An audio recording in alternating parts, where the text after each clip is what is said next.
বিশ্বাস করেন এই অহংকার আপনার পতনের কারণ হবে। অহংকারী হওয়া যাবে না। আপনি যত উপরে যাবেন তত আপনি বিনয়ী হবেন। এই বিনয়টা আপনাকে অনেক উঁচুতে নিয়ে যাবে। ইসলামী ছাত্র শিবিরের জায়গা থেকে আমি দেশের স্বাধীনতা, সার্বভৌমত্ব, অখণ্ডতার জন্য আমি আজীবন কাজ করে যাব।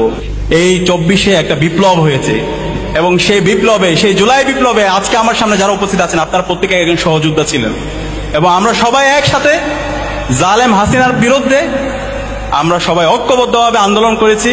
আমাদের 2000 ভাই বোন শহীদ হয়েছে, 40,000 আমাদের ভাই বোন গাজী হয়েছে এবং তাদের মাধ্যমে আজকে আমরা নতুন বাংলাদেশ পেয়েছি, আজকে আমরা আজাদি পেয়েছি। প্রিয় উপস্থিতি,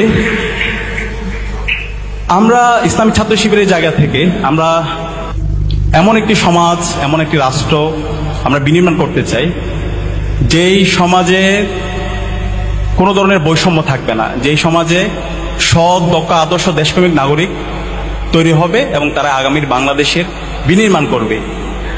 আজকে আমরা যদি আমাদের এই সমাজে দেখি, এই সমাজে যারা শিক্ষিত মানুষরা আছে, এই শিক্ষিত মানুষরাই সমাজের সবচেয়ে বড় বড় ক্ষতিগুলো করে।